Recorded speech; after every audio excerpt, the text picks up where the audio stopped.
आपकी आवाज़ ही आपकी पहचान है। चले आइए जीपी स्टूडियो सीजन।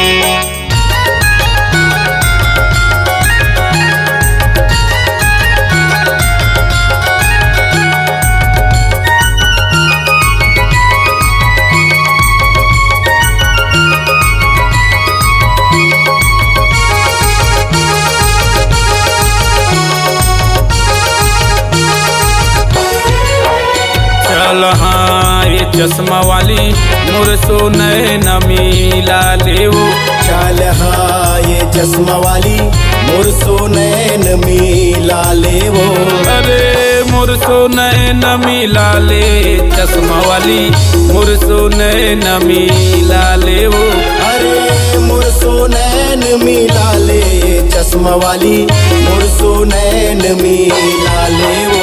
चल हाँ ये चश्मा वाली मोर सोने न मिला लेवो।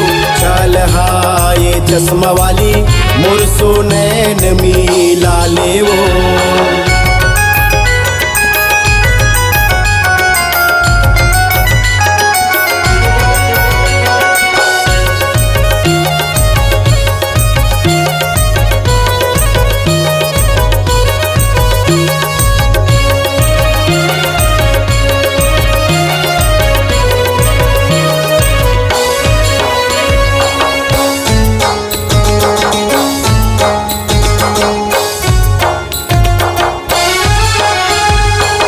हसमत पगली प्यार हो जाही वो, होली मरानी बवाल हो जाही वो। होली मरानी बवाल हो जाही वो। होली मरानी बवाल हो जाही वो।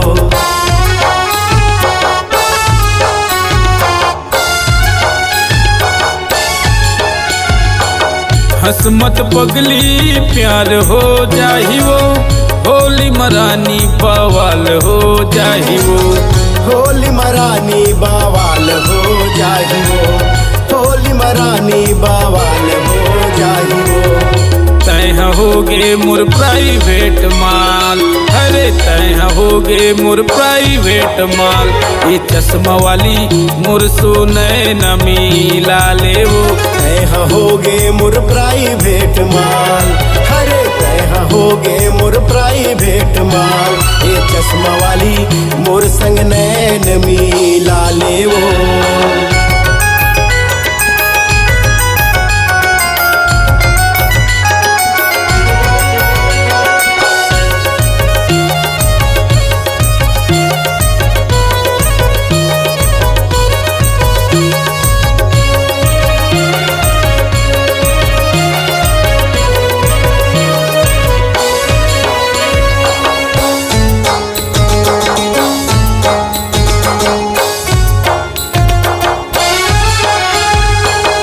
देखता त तोर चेहरा खिलते रानी वो, मिले के तोर सो मन होते दीवानी वो। मिले के तोर सो मन होते दीवानी वो। मिले के तोर सो मन होते दीवानी वो।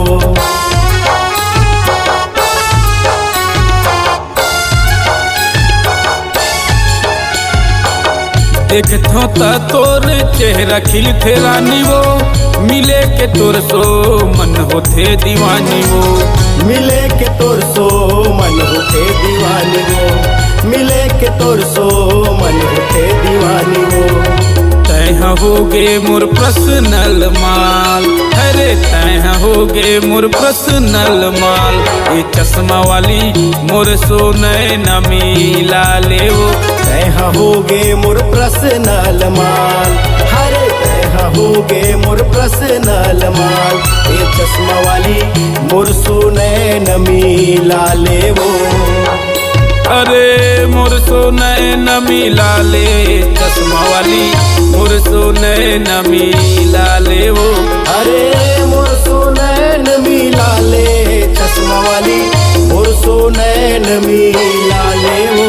चल हाँ ये चश्मा वाली मोर सोने न मिला लेवो। चल हाँ ये चश्मा वाली मोर सोने न मिला लेवो।